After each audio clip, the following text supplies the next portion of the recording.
Et il y a des esprits de divination, comme cette femme. Esprit d'occultisme, esprit de sorcellerie. Je suis bien placé pour en parler. Ma mère était sorcière, ma mère était voyante, elle était guérisseuse, devineresse. J'étais spirit et parapsychologue à l'âge de 17 ans. Ma petite sœur de 6 ans faisait tourner les tables à l'âge de 6 ans, elle faisait tourner les tables avant d'aller en classe. La maison était hantée de la cave au grenier, même le chien était possédé. Toute la famille servait dans le diabolique. Mais Dieu soit loué. Nous avons découvert l'Évangile. Et tous les phénomènes d'objets qui se déplacent, tous les phénomènes de poltergeist, tout ça a cessé. Ma mère a été libérée de cet esprit mauvais. Mon père guéri de son ulcère cancéreux. Mon frère délivré du tabac, de la drogue, de l'alcool. Ma petite sœur de 6 ans guérie de ses tourments. Moi-même libéré du spiritisme. Mon Dieu est un Dieu de délivrance. Alléluia. Mon Dieu est un Dieu qui libère. L'évangile est puissance. Le royaume de Dieu ne consiste pas seulement en paroles, mais en puissance. Alléluia. Si tu veux que ta vie change, Jésus va la changer. Si tu ne veux pas qu'il la change, tu la garderas telle qu'elle est. Mais il a le pouvoir de t'affranchir. Tu n'es pas là par hasard. Tu n'es pas là par hasard. Tu peux passer à côté d'un rendez-vous avec Dieu. Repartir comme tu es entré. Repartir dans le vide existentiel de ton âme. Mais tu peux repartir en téléchargeant la vie de Dieu. Alléluia. En téléchargeant la vie de Jésus. Gloire à Dieu.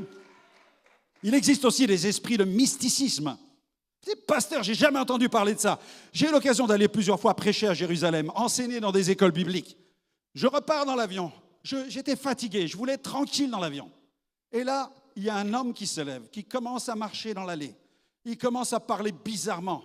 Et là, il commence à avoir des visions. Il décrit toutes sortes de choses étranges. Visiblement, cette personne est tenue par des puissances. Les hôtesses lui demandent de s'asseoir parce qu'il est en train de perturber le vol. Les passagers commencent à se mettre en colère contre lui. Il lui ordonne de s'asseoir, de reprendre sa place. Il n'écoute personne. Les hôtesses viennent pour parler avec lui. Lui disent, mais monsieur, asseyez-vous parce que vous êtes en train de troubler le vol. Nous allons devoir appeler la police qui va vous réceptionner à l'aéroport de Paris. Il ne veut rien entendre. Et l'homme commence à devenir furieux dans l'avion. Moi, j'en ai assez parce que j'ai envie de manger tranquillement. Ça m'agace. Alors, je me lève dans l'avion et je dis, monsieur, au nom de Jésus de Nazareth, je vous ordonne maintenant de reprendre votre place. Et là, boum, l'homme s'arrête, l'homme s'assoit et tout le vol sera tranquille. Amen. Alléluia. Arrivé à l'aéroport, la police l'a récupéré et ils sont occupés de lui. Mes amis, il y a des esprits qui poussent les gens à être obsédés par les idoles, par les médailles, par les statues, par toutes sortes de pratiques que Dieu condamne dans sa parole. Derrière tout cela, il y a des mauvais esprits qui poussent les gens dans le mysticisme et dans l'idolâtrie. Dieu condamne l'idolâtrie parce que derrière, il y a des esprits d'idolâtrie. Tu as besoin d'être délivré de ta médaille comme ma mère a été libérée de Sainte Rita. Tu n'as pas besoin de médaille, tu n'as pas besoin de gris-gris, tu n'as pas besoin de talisman, tu n'as pas besoin de mettre du sel aux 4 coins de ta maison. Tu n'as pas besoin de mettre un trèfle à 4 feuilles à l'intérieur de la maison. Tu n'as pas besoin de la main de Fatma pour protéger ta maison. Tu as besoin du sang de Jésus. S'il y a le sang de Jésus, les démons n'entreront pas chez toi. Alléluia, Dieu soit loué. Il y a des esprits avec une force, des légions de force, des légions de violence, comme le possédé de Gadara dans la Bible. J'étais en mission en Argentine et un des responsables de l'église m'appelle et me dit, pasteur, pendant que vous n'étiez pas là, ça a chauffé à l'église hier soir. Je dis, comment ça?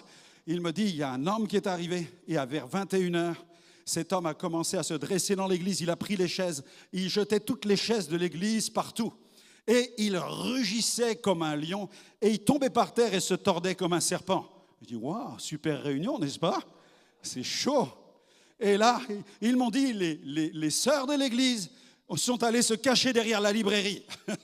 Et l'ancien qui était là en charge de la réunion courait avec le possédé qui courait derrière lui. Et à un certain moment, il en a eu marre, il était fatigué de courir dans l'église, il s'est retourné et il a simplement dit « Au nom de Jésus ». Et quand il a dit ça, cet homme qui faisait plus de 120 kilos, qui faisait plus d'1m90 et qui rugissait comme un lion s'est arrêté. Et là, boum, il est tombé par terre, simplement par la petite voix de cet ancien qui a dit « Au nom de Jésus ». Alléluia, alléluia. Le seul nom de Jésus fait fuir les ténèbres. Et il y a la victoire dans le nom puissant de Jésus. À Dieu soit la gloire. Jésus vient pour nous faire sortir de toutes nos prisons. Dans Colossiens 2,15, il est dit que Jésus a dépouillé les dominations. Regardez dans votre Bible, Colossiens 2,15, Jésus a dépouillé les dominations, les autorités. Il les a livrées publiquement en spectacle en triomphant d'elles par la croix. Et Jésus, quand il a rendu même son dernier soupir sur la croix, l'Écriture déclare qu'il est descendu dans les régions inférieures. Le texte dit ceci dans Éphésiens 4,8, c'est Paul qui écrit. Dans 1 Pierre 3,19, premièrement, Pierre écrit que Jésus est allé prêcher aux esprits en prison. Dans Éphésiens 4,8, Paul dit, c'est pourquoi il est dit, étant monté dans les hauteurs, pour reprendre place sur le trône, étant monté dans les hauteurs, il a emmené des captifs et il a fait des dons aux hommes. Waouh! Cette scène est incroyable, ces versets sont incroyables. Ces deux versets nous parlent de la mort de Jésus sur la croix et de ce qui se passe à ce moment-là. Peut-être que vous avez entendu parler de la croix, vous avez vu des crucifix. Mais nous ne prêchons pas le crucifix, nous prêchons le crucifié. La puissance n'est pas dans l'objet, la puissance est dans l'œuvre, dans ce que Jésus a fait. Quand Jésus rend son dernier soupir, il descend dans le Shéol.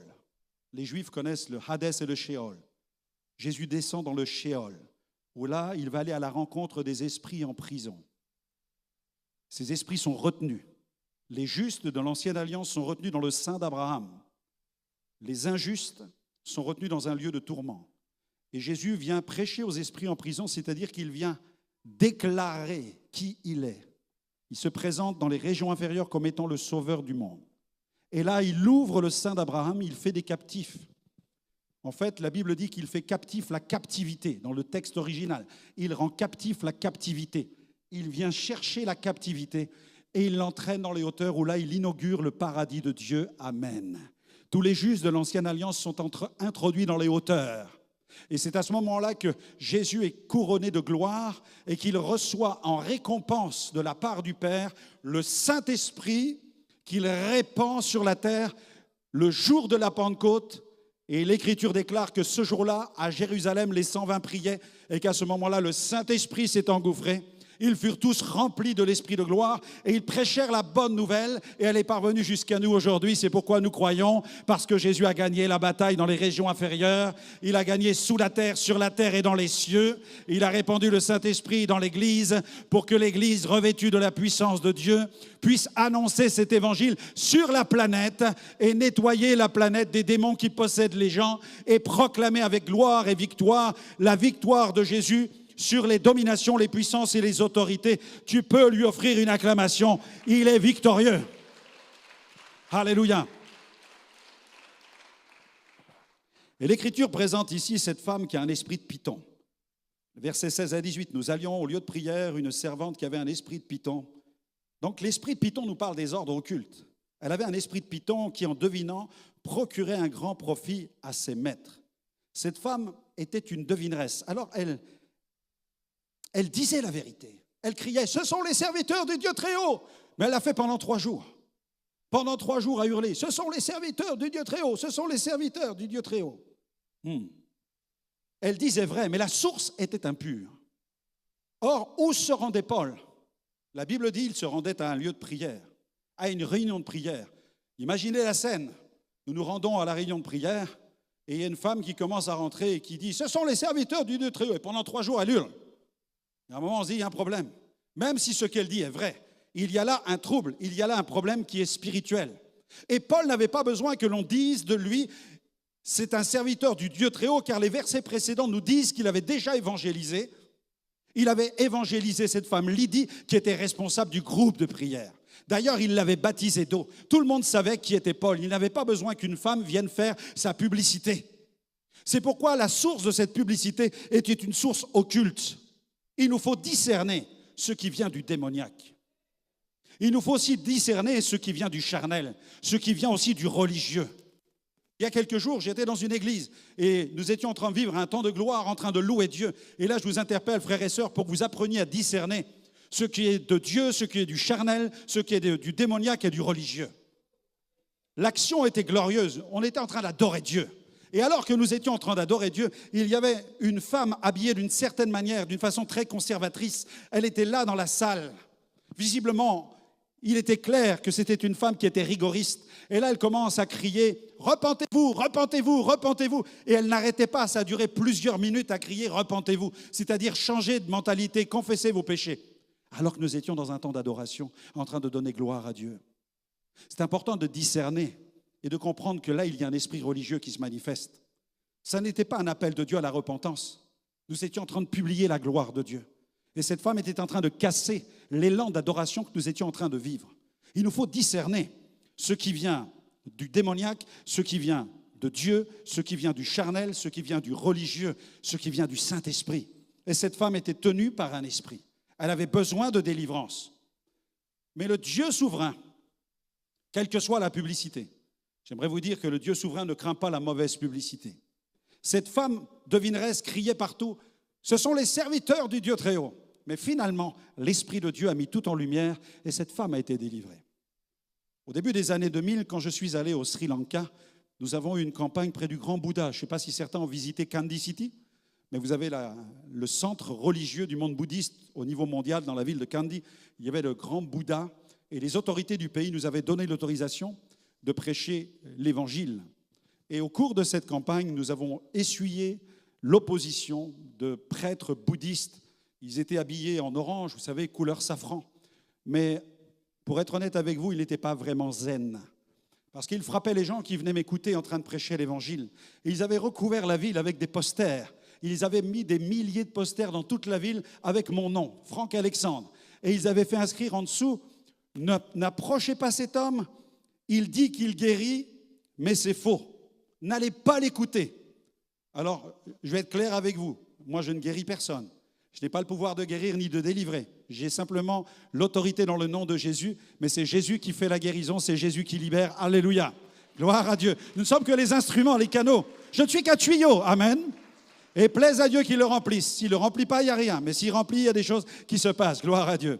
Et les villageois, vous savez, les villageois, quand ils ont vu cette campagne de pub tapageuse contre l'Évangile, les villageois ont lu « Cet homme dit qu'il guérit, mais c'est faux, n'allez pas l'écouter ». Les gens ont commencé à se dire « Mais et si c'était vrai en fait ?»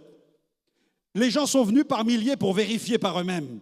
Donc en fait, cette pub nous a servi. Dieu l'a transformée au service de l'Évangile. Et les villageois sont venus par milliers. Écoutez-moi, il y avait des enfants lépreux qui ont été purifiés sur le champ. Des aveugles qui ont recouvré la vue. Ces choses, nous les avons en vidéo, à tel point même que le ministre de la Santé m'a convoqué pour parler de cela. Et quand je suis entré dans son bureau, il m'a dit « Monsieur le pasteur, s'il vous plaît, dites-moi, qui est ce Jésus? Et priez pour moi, car j'ai besoin de guérison. Gloire à Dieu. » Nous avons été vérifiés, m'a-t-il dit. Nous avons mené l'enquête. Et il m'a dit de sa bouche, les aveugles voient, les sourds entendent, les muets parlent. Qui est ce Jésus? Gloire à Dieu. Cet homme a eu la réponse. Les esprits. Dans ce chapitre 16, nous voyons aussi les esprits, combien ils sont manipulés. Les maîtres de la servante vont être manipulés. La foule va être manipulée. Les autorités vont être manipulées à tel point qu'on va mettre les apôtres en prison. Ils mettent les apôtres en prison parce qu'ils ont libéré une femme qui trafiquait avec les démons et parce qu'elle trafiquait, elle rapportait de l'argent à une économie de la ville. Et lorsque cette économie s'est effondrée, le pouvoir politique, administratif s'est opposé aux serviteurs de Dieu et les ont mis en prison pour les empêcher d'exercer leur ministère. Billy Graham a dit, derrière les conflits visibles se cachent souvent des réalités invisibles. Il y avait une opposition spirituelle. Troisième point, l'esprit des apôtres n'était pas en prison. Actes 16, 23, 25, après qu'on les eut chargés de coups, alors rassurez-vous, c'était des vrais coups. Parfois, on est persécuté, on prend des vrais coups. On peut être vraiment agressé. Sur la planète, de nombreux chrétiens meurent chaque jour pour leur foi. Des églises sont brûlées, des Bibles sont brûlées. L'opposition est réelle. Une sataniste a voulu un jour me tuer avec un couteau de cuisine, etc. Il m'est arrivé de me retrouver dans les chaises, d'avoir des affrontements avec des personnes qui sont anti-Dieu, anti-Christ, qui ont voulu interrompre les réunions. Il y a des gens qui ne veulent pas de la lumière, des gens qui ne veulent pas de l'évangile. Ça, c'est une réalité. Et là, les coups qu'ils ont eus, on les a chargés de coups. Il y avait des hématomes, il y avait des blessures. C'était pas du chichi. C'était une vraie agression. Ils les jetèrent en prison. On leur a mis des cèpes aux pieds, aux mains. C'était des vraies chaînes. Ce n'étaient pas des chaînes en plastique. Ce n'étaient pas des chaînes en caoutchouc, comme certains scientifiques qui font des émissions pour essayer de vous démonter les miracles de Jésus. Jésus n'a pas marché sur les eaux, selon certaines émissions. Non, Jésus a marché sur un banc de sable. Vous imaginez comment on déforme la Bible, comment on déforme la vérité? Combien essayent justement de démonter le miraculeux? Et là, les chaînes n'étaient pas en caoutchouc, n'étaient pas en plastique, n'étaient pas élastiques, c'était des vraies chaînes en métal. Les prisonniers les portaient, et quand le Saint-Esprit est descendu, le miracle s'est opéré, la gloire de Dieu s'est manifestée, les chaînes ont été brisées. Gloire à Dieu. L'esprit des apôtres n'était pas en prison. Les apôtres étaient en prison, mais leur esprit n'était pas emprisonné. Leur foi n'était pas emprisonnée. On pourra nous mettre en prison, mais on ne pourra pas emprisonner notre foi. Gloire à Dieu. La foi ne s'emprisonne pas. On peut emprisonner des gens, on peut maltraiter des gens, mais on ne peut pas les empêcher de libérer leur foi et de manifester la gloire de Dieu. Amen. Acclame ton roi et libère ta foi, quelle que soit la situation dans laquelle tu te trouves, quel que soit le pays dans lequel tu te trouves. Il est venu pour libérer les captifs. À lui soit la gloire. Alléluia. Le ciel n'est pas lié non plus. Le ciel n'est pas lié. Certains disent le ciel est d'airain, le ciel est fermé. Dieu n'entend pas, Dieu n'existe pas, Dieu n'est pas là. La Bible nous montre ici, tout à coup, il se fit un grand tremblement de terre, en sorte que les fondements de la prison furent ébranlés. Au même instant, toutes les portes s'ouvrirent.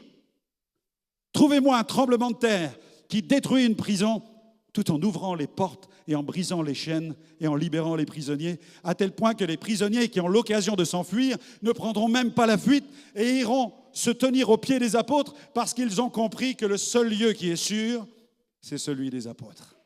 Alléluia! Ils ont compris que le ciel venait de s'ouvrir. Ils ne voulaient pas fuir. Pourquoi? Pourquoi n'ont-ils pas fui? J'en connais certains. Ils auraient pris la poudre d'escampette tout de suite. La porte s'ouvre. Vous avez une nuée de moineaux. Mais non, personne ne s'enfuit. Pourquoi? Pourquoi? Parce que toute la nuit, ils les ont entendus prier, chanter. Ils ont écouté tout ce qu'ils disaient dans leur prière, tout ce qu'ils proclamaient dans la louange. Et quand ils ont vu le séisme surnaturel se produire et que leurs chaînes tout à coup, les chaînes de tous s'ouvrir, ils ont dit, Dieu est là. Nous sommes des criminels, nous méritons la prison. La prison est détruite, mais nous restons dans la prison. C'est pourquoi le geôlier voulait se donner la mort. Parce que selon la loi romaine, il risquait la mort et l'exécution capitale.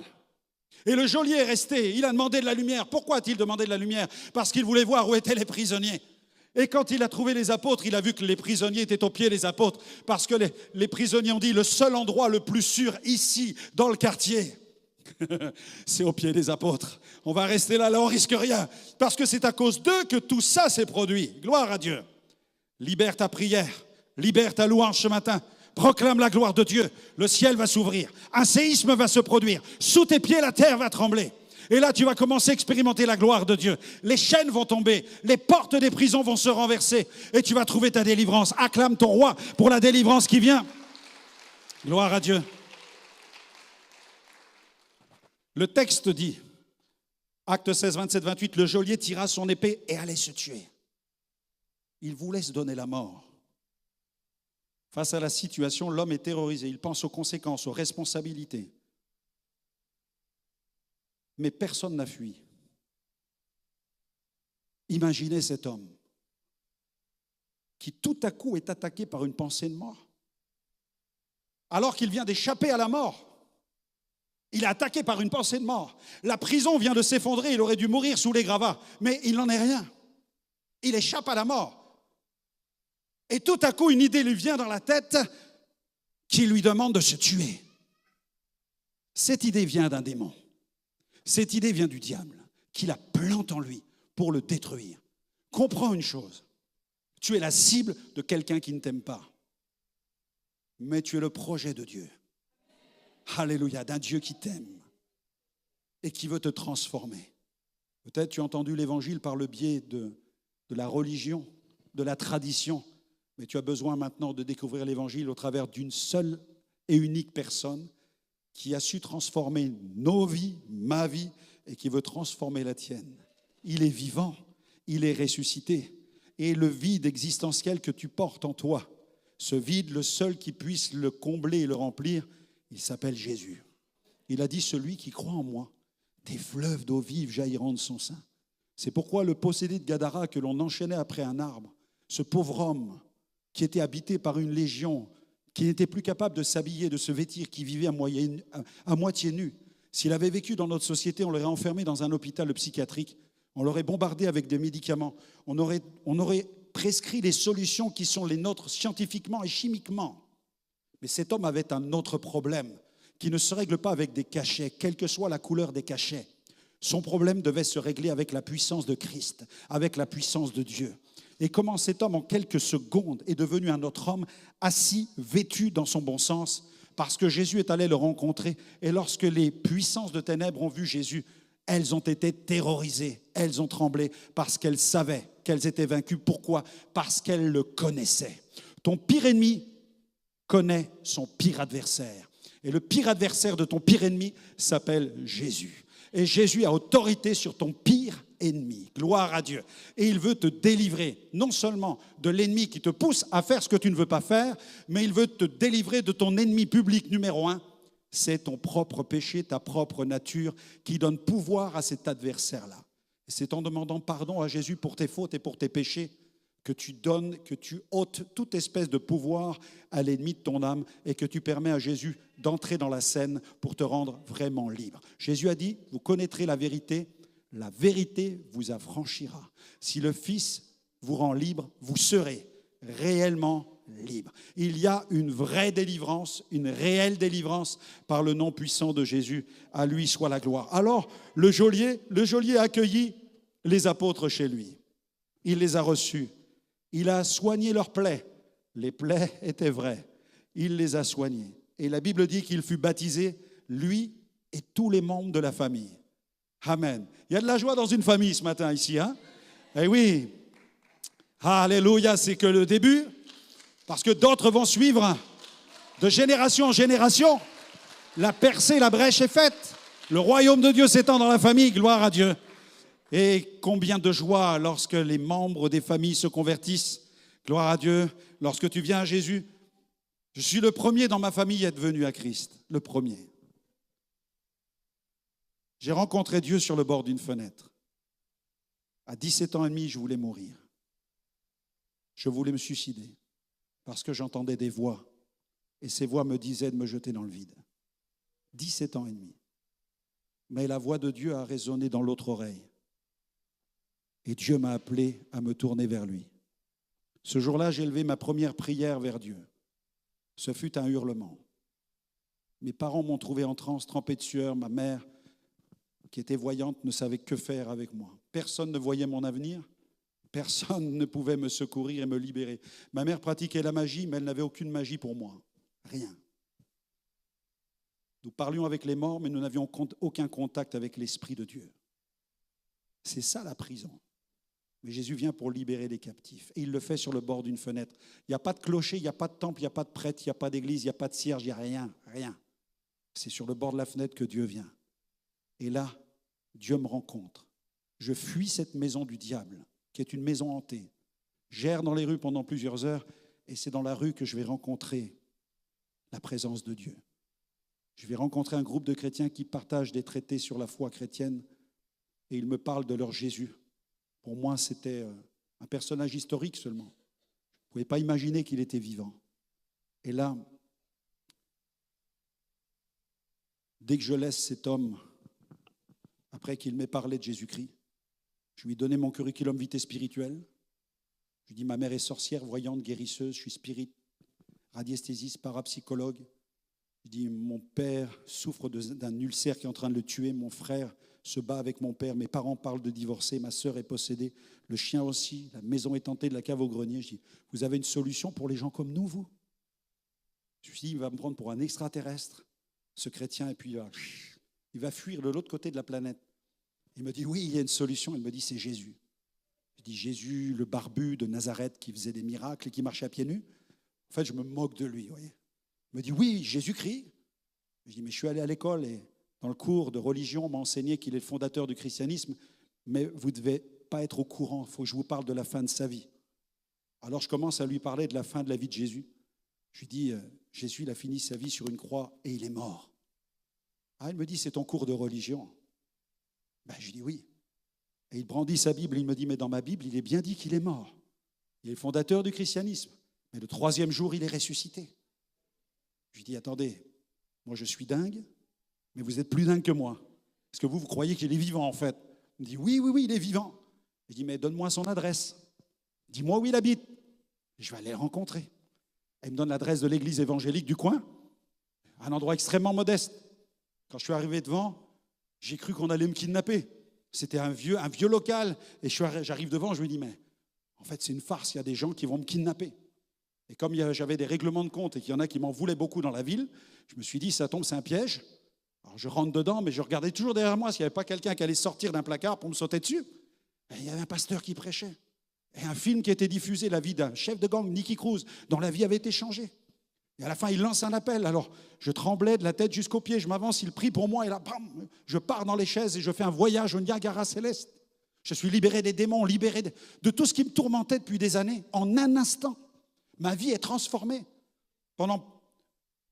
Pendant des minutes et des minutes, je vais être visité par le Saint-Esprit. Et ensuite, je rentre chez moi. Ma mère est dans une séance de sorcellerie. Et je bouscule la porte du cabinet de consultation. Je crie, maman, Jésus est vivant, Jésus est ressuscité. Elle me dit, t'as consommé de la drogue. Je dis, non, maman, c'est pas la drogue, c'est le Saint-Esprit. Elle me dit, quoi, le Saint-Esprit, c'est quoi cette affaire-là? Ma mère voulait rien entendre. Et l'autre sorcière qui était avec elle se lève et elle commence à me maudire parce que je proclamais le nom de Jésus. Ça faisait 10 minutes que je croyais en lui. J'ai dit 10 minutes, j'ai dit, Seigneur, ça fait 10 minutes que je crois en toi, dépanne-moi, comment tu règles ça? Je savais pas quoi faire avec une sorcière. Je me souviens du pasteur qui avait prié au nom de Jésus. Alors j'ai dit, madame, au nom de Jésus, vous sortez de chez moi. S'il vous plaît. Et il n'y a rien qui se passe. Je me dis, le pasteur a prié pour moi. J'ai vécu une expérience extraordinaire. Moi, je prie, rien ne se passe. Mais je me souviens que le pasteur avait dit avec autorité que les démons partent. Et je me suis dit, t'es trop poli avec le diable. Alors j'ai dit, je vous ai dit au nom de Jésus, madame, vous sortez. Et je la vois faire 2 pas en arrière. Et dans ma tête, je me dis, mais ça marche en fait.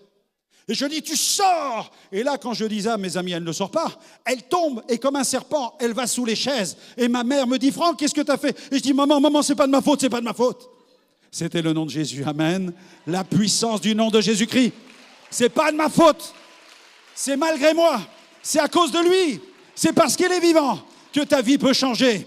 Et il l'a fait pour moi, comme il l'a fait pour le geôlier de Philippe. J'aimerais qu'on se lève ensemble dans la présence de Dieu.